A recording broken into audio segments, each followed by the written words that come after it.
Dear students, very good morning to all of you. आज हम इसमें एक नया टॉपिक पढ़ने वाले हैं क्लास 12 के इंग्लिश कंपोजिशन में। अब से पहले की जो क्लासेस थी, जो हमने एक लेटर का पार्ट स्टार्ट किया था, उसमें सबसे पहले देखा था हमने एडिटोरियल लेटर, उसके बाद में पढ़ा हमने कंप्लेंट लेटर। आज की क्लास में हम पढ़ते हैं जॉब एप्लीकेशन। जॉब एप्लीकेशन की मार्किंग स्कीम वही होती है, 7 नंबर का आता है। आपको मैंने बताया था कि एक तो होता है ऑफिशियल लेटर, एक होता है बिजनेस लेटर और एक होता है जॉब एप्लीकेशन। इन तीन में से आपकी परीक्षा में 2 पूछे जाते हैं, 2 में से you have to attempt only 1। आपको इन दोनों में से एक अटेम्प्ट करना होता है, कोई सा भी कर दें। जो 3 में से 2 पूछे जाए उनमें से एक।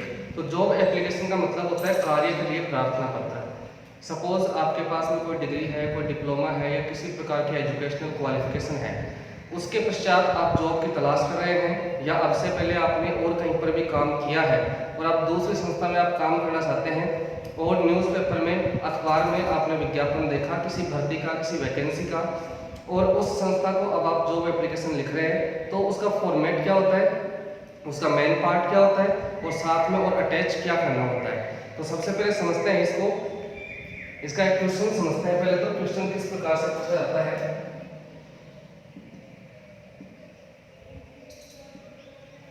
You are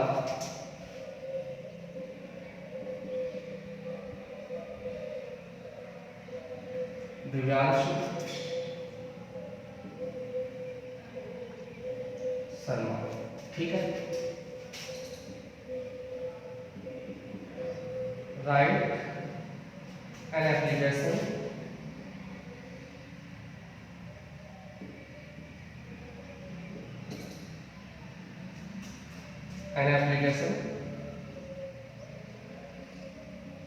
for job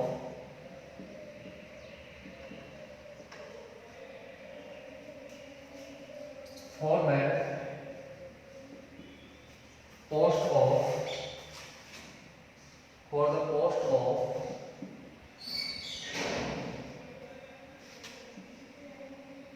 an English teacher, for the post of an English teacher to the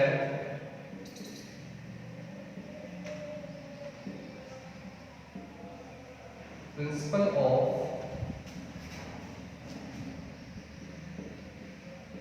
BPS खोरा लाड़कानी, ठीक है।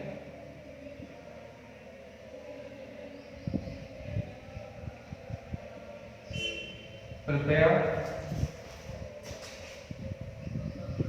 your resume or CV also to enclose with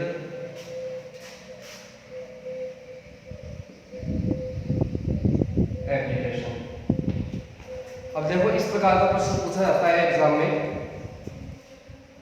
you are Divyanshu Sharma, कि आपका नाम क्या मानना है, दिव्यांशु शर्मा। प्रश्न में ये आपका जो नाम है वो दिया हुआ हो या फिर नहीं हो, लेकिन आपको लिखना होता है। जब आप जॉब एप्लीकेशन लिख रहे हैं तो काल्पनिक रूप से लिख सकते हो।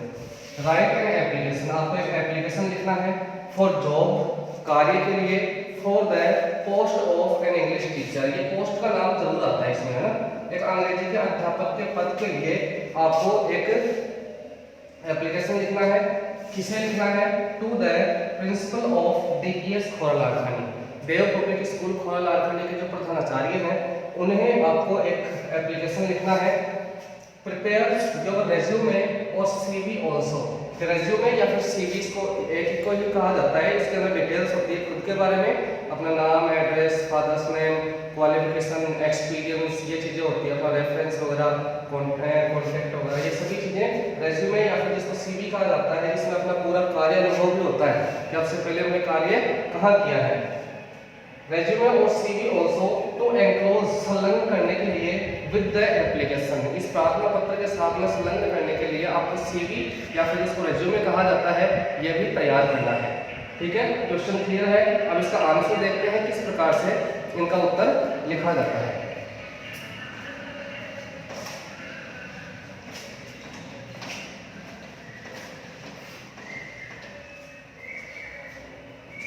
और सबसे पहले तो देखो मैं यहाँ एक लाइन में सेलेक्ट हूँ जो कि आपकी कॉपी की लाइन होती है।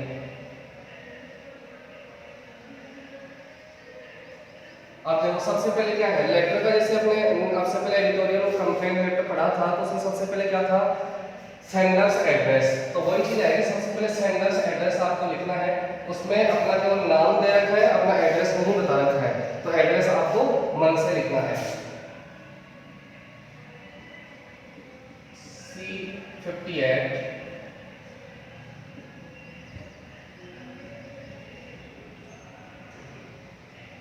आर्यनगर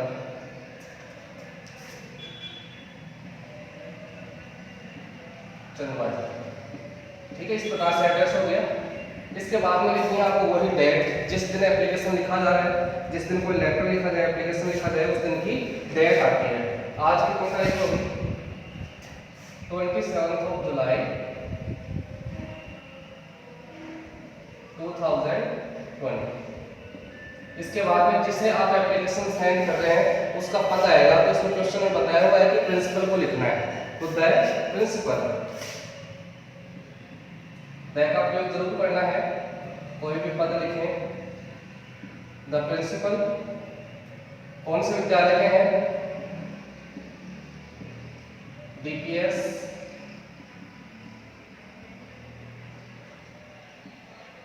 खोरालाल। एक ये आप जो एप्लीकेशन स्टार्ट करें तो ये जो ऊपर वाली लाइन भी आती है आपकी कॉपी में, तो इसे ऊपर भी लिखना है जॉब एप्लीकेशन, इस एप्लीकेशन के जस्ट ऊपर। इसके बाद में है आपका subject.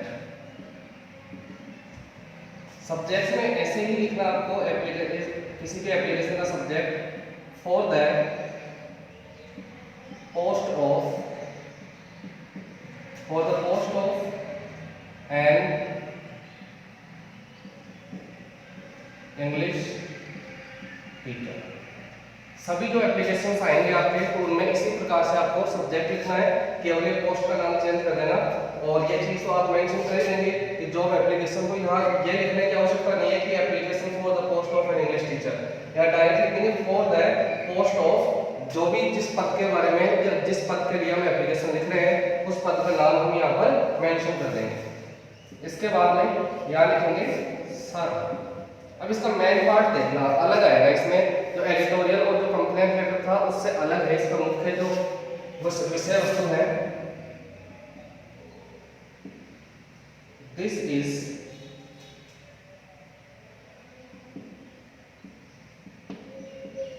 with reference to your advertisement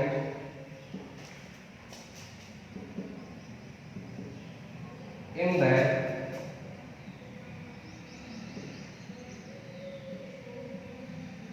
Rajasthan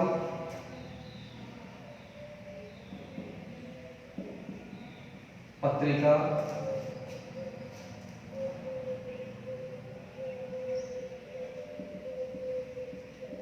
dated on, जैसे आज की है तो कहने का मतलब इसमें ऐसे कह रहे हैं कि ये जो मैं एप्लीकेशन लिख रहा हूँ वो किस संदर्भ में है।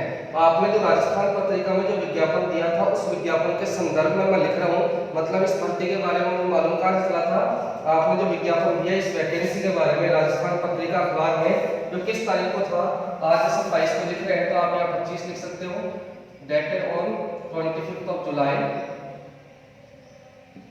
2020। इस दिन आपका जो न्यूज़पेपर में विज्ञापन आया था उस विज्ञापन के रेफरेंस में, उसके रिप्लाई में, उसके जवाब में मैं आपको एप्लीकेशन लिख रहा हूँ।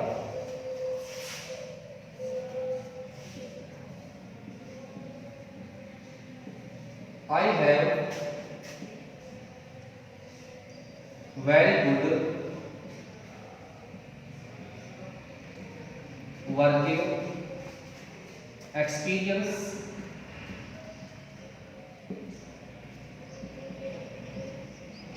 And skills. I have very good working experience, मेरे पास बहुत ही अच्छा कार्य करने का अनुभव है। और स्किल्स है, स्किल मतलब क्या होती है? कौशल, अन्य कोई दक्षताएं होती हैं। एक तो जैसे मानो क्वालिफिकेशन हो गई, कोई बीएड कर रखा है, कोई एमए कर रखा है, तो स्किल्स में से आ गया कि जैसे किसी की कंप्यूटर टाइपिंग बहुत अच्छी है तो ये इसका स्किल है, कौशल है। किसी की इंग्लिश स्पीकिंग बहुत अच्छी है तो वो उसका कौशल है, दक्षता है। तो इस तरीके से तो I have very good working experience and skills, मेरे पास बहुत ही अच्छा कार्य करने का अनुभव है और मेरे पास कौशल है, दक्षताएं हैं।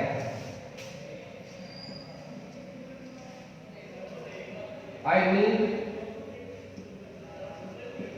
दिस जॉब हियर, मुझे इस कार्य की यहाँ पर तलाश है।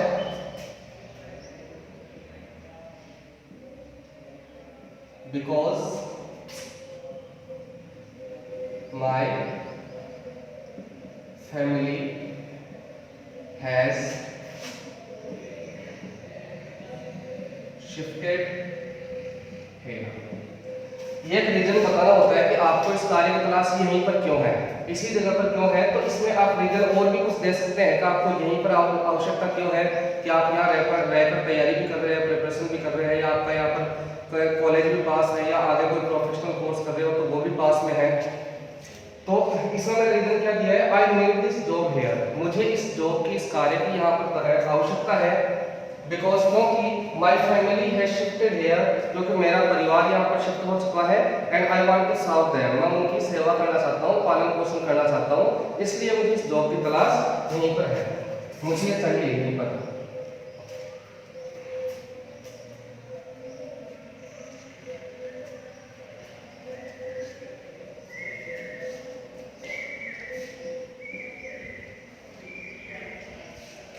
I promise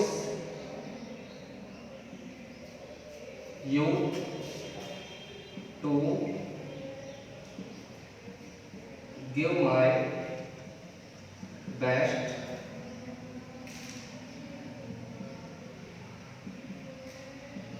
for this post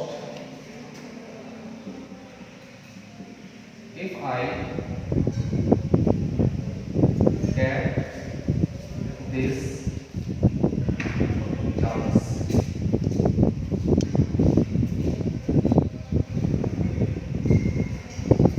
So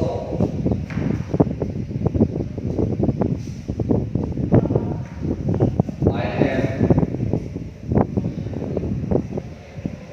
enclosing my resume with CV, with application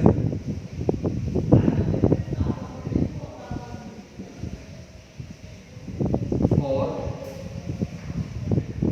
your permission। इसमें देखो इस लाइन का मतलब क्या है? आई प्रॉमिस यू, मैं आपसे वादा करता हूँ, या ऐसे देख सकते हो आई अश्योर यू, मैं आपको आश्वासन देता हूँ। आई प्रॉमिस यू, मैं आपसे वादा करता हूँ। तो गिव देने के लिए, माय बेस्ट, मेरे से जितना अच्छा हो सकता है उतना अच्छा देने के लिए, फॉर दिस पोस्ट, इस पद के लिए, if I get this chance, अगर मुझे ये मौका मिले तो, अगर मुझे मौका मिले तो इस पद के लिए मैं अच्छे से अच्छा करने के लिए आपसे प्रॉमिस करता हूँ। इसके बाद है सो, इसलिए I am enclosing my resume, मेरा जो रेज्यूमे है, कार्य अनुभव है, मेरे बारे में जो डिटेल्स हैं वो मैं एनक्लोज कर रहा हूँ, संलग्न कर रहा हूँ विद एप्लीकेशन, प्रार्थना पत्र के साथ में, फॉर योर परमिशन, आपके अवलोकन के लिए, आप उसको जांच कर ले, अवलोकन कर ले। इसके बाद में लिखेंगे यहाँ पर थैंकिंग यू, यहाँ लिखना आपको योर्स फैक्टफुली, और लास्ट में आप क्या जाएंगे? सिग्नेचर, दिव्यांशु शर्मा। अब इसमें देखो एक्चुअली में होता क्या है, जब एप्लीकेशन लिखा जाता है तो सीबीआई जो रेज्यूमे है वो इस एप्लीकेशन के जस्ट नीचे ही अटैच किया जाता है और ये जो सभी चीज़ें हैं ना वो बाद में लिखी जाती हैं। लेकिन अपने को होता क्या है, हम कॉपी में लिखते हैं तो एक पेज में इतनी जगह मिलती नहीं है कि हम एप्लीकेशन लिखकर उसी के साथ में हम ये अटैच करें। तो आप इस तरीके से करना है आपको। यहाँ पर आप थैंक यू योर्स फेथफुली दिव्यांग और जो सिग्नेचर वगैरह है वो लिख दें। उसके जस्ट जो नेक्स्ट पेज है वहाँ पर आपको एक बॉक्स बनाकर CV लिखना उसमें। तो यहाँ तक आप समझ गए इस बात कि किस तरीके से लिखा जाता है। फिर CV को समझते हैं, इसको इरेज करना पड़ेगा। इरेज करके फिर आपको CV समझाऊंगा CV किस तरीके से लिखते हैं। CV है इसी का बाद अलग आपको नहीं लिखना है, मतलब एक साथ ही लिखना है। एप्लीकेशन लिखकर जस्ट नेक्स्ट पेज के ऊपर आपको इसका CV या जिसको रेज्यूमे कहा जाता है वो लिखना है। अलग कहीं मत लिखना, जैसे एप्लीकेशन लिखती है फिर और किसी क्वेश्चन का आंसर लिख रहे हो फिर बाद में CV लिख रहे हो, इस तरीके से मत करना। इसको समझ लो एक बार। ऊपर ही ऊपर आपको लिखना है जॉब एप्लीकेशन, फिर आपका आ जाएगा एड्रेस, इसको सेंडर्स एड्रेस कहा जाता है। क्वेश्चन में अगर दिया हुआ आता है तो वो एड्रेस आपको मेंशन करना है, और अगर नहीं आता है तो आप जो भी कोई काल्पनिक एड्रेस हो वो आपको लिखना है। उसके बाद date on which you are writing the application, वह तारीख जिस दिनांक को आप एप्लीकेशन लिख रहे हैं। इसके बाद किसे लिख रहे हैं, प्रिंसिपल को लिख रहे हैं। जैसे किसी बैंक में हो उसका मैनेजर, बैंक का नाम आ जाएगा और उसका एड्रेस आ जाएगा। अन्य किसी कंपनी के बारे में हो, जैसे मानो मारुति सुजुकी कंपनी है, कोई सारा कंपनी है, एयरटेल कंपनी है, तो उसमें किसको बता रखा है क्वेश्चन में आप देखो, किसी डायरेक्टर को भेजना है या फिर मैनेजर को भेजना है या फिर सेक्रेटरी को भेजना है। और विद्यालय है तो विद्यालय में भी अगर डायरेक्टर को भेजना है तो डायरेक्टर को भेजो, सेक्रेटरी को भेजना है तो द सेक्रेटरी, और अगर प्रिंसिपल के लिए कहा जाता है तो द प्रिंसिपल लिखेंगे यहाँ पर। तो द प्रिंसिपल, स्कूल का नाम DPS फॉर्मूला एड्रेस पे आ गया साथ में। सब्जेक्ट में फॉर द पोस्ट ऑफ इतना लिखकर वो आप पद का नाम लिखेंगे। कई स्टूडेंट्स से ये ए और एन में डिफरेंस नहीं करते हैं। जैसे कि यहाँ पर तो क्या है इंग्लिश है, तो यहाँ पर गूगल आ रहा है, ई बोल रहे हैं इंग्लिश, तो इसलिए एन का यूज किया हुआ है। जैसे यहाँ मानो सुपरवाइजर की पोस्ट के लिए हो, ठीक है, LDC के लिए हो तो LDC में तो वह एन ही आएगा, क्योंकि वो दिखने में मतलब क्या है कॉन्सोनेंट है, लेकिन उच्चारण क्या कर रहे हैं एल। तो एल देखो ये स्वर की जो ध्वनि आ रही है इसमें, तो किसका प्रयोग करेंगे, एन का ही प्रयोग करेंगे। सुपरवाइजर है उसमें कॉन्सोनेंट का जो साउंड आ रहा है तो उसमें क्या करेंगे, ए का प्रयोग करेंगे। तो ये थोड़ी छोटी मोटी चीजें हैं आर्टिकल संबंधी, तो इनका भी आप ध्यान रखें। इसके बाद देखो यहाँ लिखेंगे सैल्यूटेशन के रूप में सर, और मेन पार्ट इसी तरीके से लिखना। मेन पार्ट इस प्रकार का है कि किसी भी एक जो कोई पद विशेष के बारे में नहीं है, किसी भी पोस्ट के बारे में है, तो इसको आप अच्छे तरीके से ऐसे जैसे भी लिख सकते हो, कोई दिक्कत नहीं है इसमें। और अगर कुछ आप इम्प्रोवाइज करें तो उस पद विशेष के बारे में भी एक आध लाइन आप अलग से जोड़ सकते हो। दिस इज विद रेफरेंस, यह संदर्भ में है, टू योर एडवर्टाइजमेंट, आपके विज्ञापन के संदर्भ में, इन द राजस्थान पत्रिका, राजस्थान पत्रिका अखबार में जो आपने विज्ञापन दिया उसके संदर्भ में है। डेट एंड ऑन, जो किस दिनांक को देखा था विज्ञापन 25 जुलाई 2020 को, तो ये डेट आप चेंज कर देना, जिस दिन आप एप्लीकेशन लिख रहे हैं उससे 1-2 दिन पहले की डेट लिखना है यहाँ पर। I have very good working experience and skills, कि मेरे पास बहुत ही अच्छा कार्य करने का अनुभव है और मेरे पास अच्छे कौशल हैं। I need this job here, मुझे इस जॉब की यहाँ तलाश है, आवश्यकता है। बिकॉज क्योंकि my family has shifted here, क्योंकि मेरा परिवार यहाँ पर शिफ्ट हो चुका है। इसके बाद है आई प्रॉमिस यू, मैं आपसे वादा करता हूँ, टू गिव माई बेस्ट, मेरा अच्छे से अच्छा देने के लिए, फॉर दिस पोस्ट, इस पद के लिए, if I get this chance, अगर मुझे ये मौका मिलता है तो मेरा जितना हो सकता है उतना अच्छा मैं इस पोस्ट के लिए काम करूँगा। सो इसलिए आई एम एनक्लोजिंग, मैं संलग्न कर रहा हूँ, माई रेज्यूमे विद एप्लीकेशन, इस एप्लीकेशन के साथ में मेरा रेज्यूमे मैं एनक्लोज कर रहा हूँ, संलग्न कर रहा हूँ, फॉर योर परीक्षण, आपके अवलोकन के लिए। इसके बाद thanking you yours faithfully, faithfully ही लिखना आप इसमें, और यहाँ पर आ जाएंगे इसके सिग्नेचर। अब देखो इसका जो पार्ट होता है CV या रेज्यूमे किस प्रकार से लिखा जाता है वो भी समझ लेते हैं।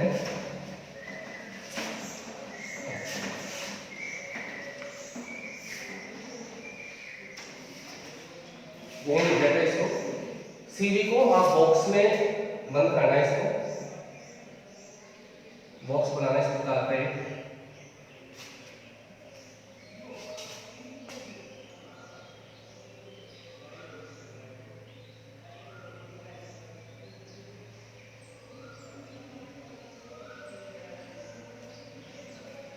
अब यहाँ ऊपर आप मेंशन कर देंगे सीवी या फिर रेज्यूमे। जो क्वेश्चन में आप देख रहे हैं ना कि वहाँ सीवी लिखा हुआ है या फिर रेज्यूमे लिखा हुआ है। सीवी हो तो यहाँ पर सीवी और रेज्यूमे हो तो रेज्यूमे ऊपर लिखा है। यहाँ पॉइंट्स देख लो क्या क्या होते हैं। एक तो आता है आपका नेम, एक आता है फादर्स नेम, इसके बाद में आपका आ जाता है DOB, फिर आ जाता है आपका एड्रेस, फिर आ जाती है इसमें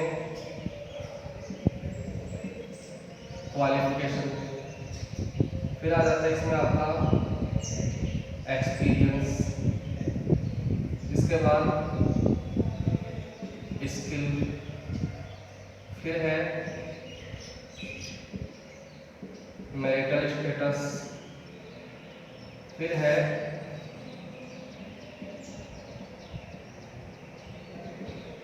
एक्सपेक्टेड सैलरी, और फिर इसमें कॉन्टैक्ट। ये पॉइंट्स हैं। कितने पॉइंट हो गए? 4 5 6 7 8 9 10। ये 10 पॉइंट है इसमें। इनको आप याद कर लें अच्छे तरीके से कौन कौन से पॉइंट इसमें डालने होते हैं। और इसमें जो एरो के निशान लगाओ ना आपको एक क्रम में होने चाहिए ऐसे।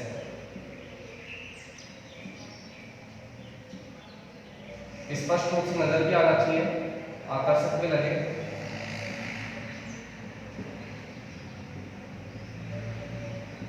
अब इनमें आप डिटेल्स फिलअप कर दो। इसमें नेम है, नेम आपका दे रखा है क्वेश्चन में, नहीं आता तो भी आपको लिखना पड़ेगा। नाम है दिव्यांशु शर्मा। फादर्स नेम आपका क्वेश्चन में आता नहीं है, आप मन से लिख लो इसमें गोपाल शर्मा। या मिस्टर वगैरह ये लगाने का अब वैसा कोई पर्टिकुलर रूल नहीं है कि आप मिस्टर या मिसेस का प्रयोग करें, ना भी करें तो कोई बात नहीं। DOB है डेट ऑफ बर्थ। तो डेट ऑफ बर्थ आप इस तरीके से लिखें कि 90 के आसपास लिखो, जिसमें 30 या 25 के आसपास किसी की एज हो, जैसे 95 93 ऐसे लिखना, क्योंकि एज भी प्रेफरेंस होती है। जैसे कोई विज्ञापन एज प्रेफरेबल होती है, कोई विज्ञापन देखा जाता है तो उसमें एज के लिए कहा जाता है कि इसकी उम्र इतनी साल से ज़्यादा नहीं होनी चाहिए, 30 साल से ज़्यादा नहीं हो, 35 से ज़्यादा नहीं हो। तो ऐसा नहीं है कि कोई यहाँ पर कोई 70 75 या 80 की आप डेट ऑफ बर्थ लिख रहे हो।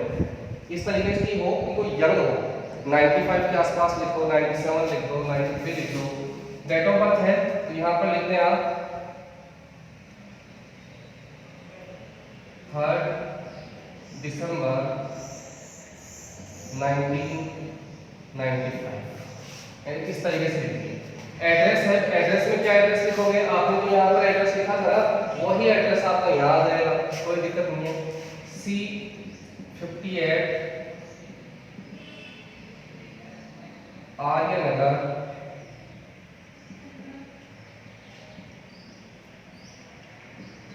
चंदवाजी। क्वालिफिकेशन लिखनी है आपको। अब ये ज्यादा इंपॉर्टेंट है देखना आप, क्योंकि कोई विज्ञापन वगैरह होते हैं ना तो उसमें कहा जाता है कि कैंडिडेट के पास में ये क्वालिफिकेशन होनी चाहिए, ये योग्यता होनी चाहिए, और अधिकांश इस प्रकार के क्वेश्चन में नहीं होता है। क्योंकि क्वेश्चन तो ये अलग हो गया, लेकिन हम ये जो एप्लीकेशन लिख रहे हैं वो किसी विज्ञापन जो हमने देखा इस जॉब के बारे में तो उसके रेफरेंस में लिख रहे हैं, उसके रिप्लाई में लिख रहे हैं, तो उसमें सभी डिटेल्स दी हुई आती हैं। तो क्वालिफिकेशन क्या हो, जैसे आप पद के हिसाब से देख लो। पद क्या है इसमें? इंग्लिश टीचर की बात हो रही है। अब टीचर के लिए टीचर का नाम आते ही हमें पता है कि क्वालिफिकेशन B.Ed तो जरूरी है ही ना। और इंग्लिश की बात हो रही है तो वहां पर आप MA लिख दो कि मास्टर इन आर्ट्स। अब इसमें लिख देते हैं MA है और B.Ed है। और फिजिक्स टीचर की, लेक्चरर की, इनकी बातें हो, लेक्चरर इन केमिस्ट्री, तो उनके लिए क्या करोगे? MSc B.Ed। और आगे आप लिख दोगे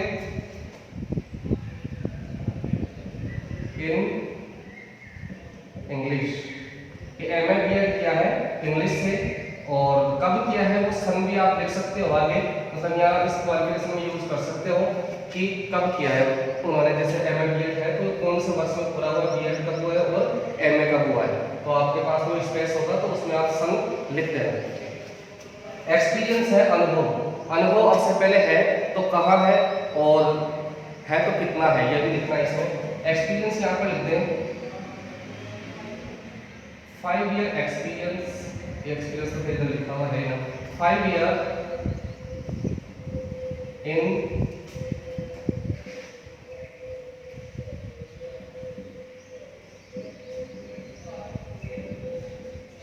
श्री कृष्ण विद्या मंदिर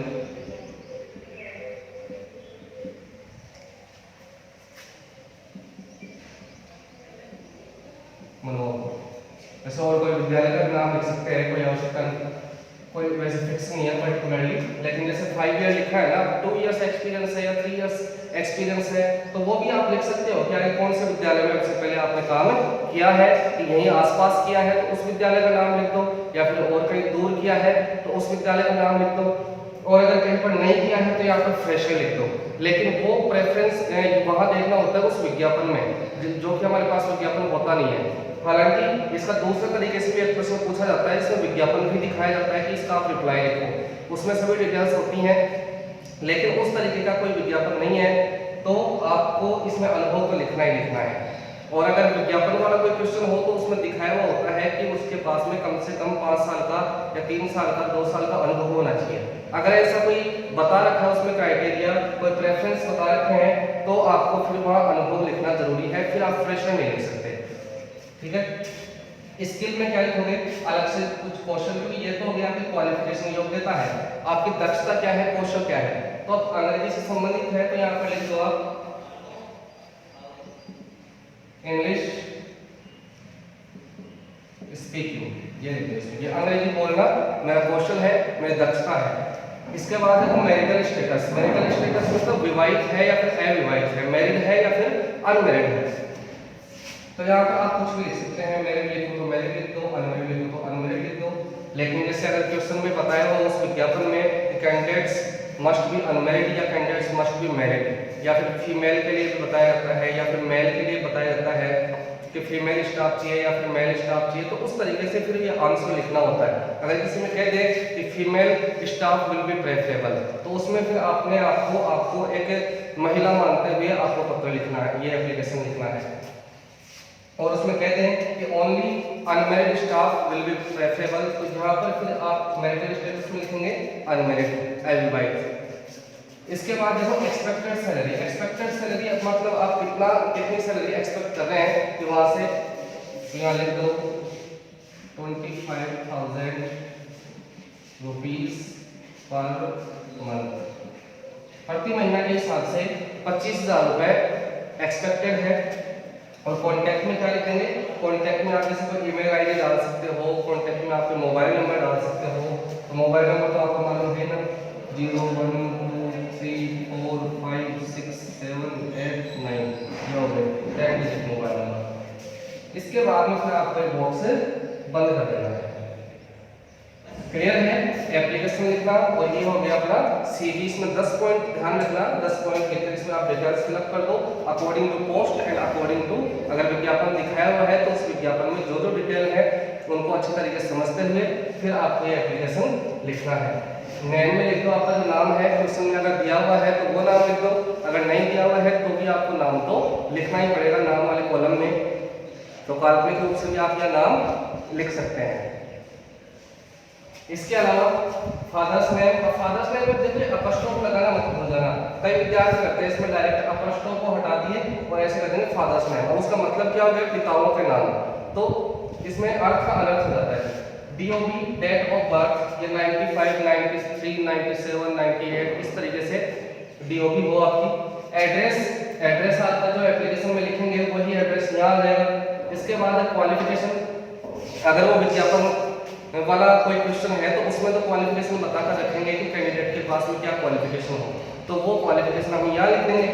अगर क्वेश्चन आज हमने जो क्वेश्चन क्लियर किया है इस तरीके का हो तो उसमें आप पद के अनुसार लिखेंगे कि पद किस चीज़ का है। जैसे मानो NTC के लिए कोई पोस्ट निकली हुई है तो आप वहाँ पर 12th पास आउट कर सकते हो, या डाटा एंट्री ऑपरेटर की हो तो वहाँ पर BCom लिख सकते हो, बैंक में कैशियर की हो तो वहाँ पर आप BCom लिख सकते हो। मैनेजर की पोस्ट के लिए आए तो आप वहाँ पर MBA लिख सकते हो। कोई मार्केटिंग एग्जीक्यूटिव के लिए आए तो वहाँ पर भी आप BBA या फिर MBA आप लिख सकते हो। एक्सपीरियंस अनुभव में लिखना है, और क्वालिफिकेशन जैसे और भी है, जैसे कोई सुपरवाइजर के बारे में आ जाए, है ना, कोई इंजीनियर के बारे में आ जाए तो उसमें BTech हो गया, या सुपरवाइजर के लिए है तो ITI होगी, इसमें कोई इलेक्ट्रिशियन की हो, तो वो पद के हिसाब से क्वालिफिकेशन आपको लिखनी होती है। एक्सपीरियंस है तो एक्सपीरियंस कितना प्रेफरेबल है तो आप 5 ईयर लिख दो इसमें, और जहाँ पर जिस संस्था में काम किया उस संस्था का नाम लिख दो ब्रैकेट में कि इस संस्था में मैंने काम किया है। स्किल है तो स्किल में जैसे इंग्लिश स्पीकिंग, कोई डाटा एंट्री ऑपरेटर या फिर कोई LDC संबंधी ऐसी कोई जॉब हो तो वहाँ पर लिख दो आप कि उसमें कंप्यूटर टाइपिंग, ठीक है, कंप्यूटर टाइपिंग को आप हर जगह पर लिख सकते हो, ये स्किल है। और इंग्लिश स्पीकिंग का ये भी हर जगह पर सूटेबल है कि मुझे अंग्रेजी बोलनी आती है, मेरा स्किल है।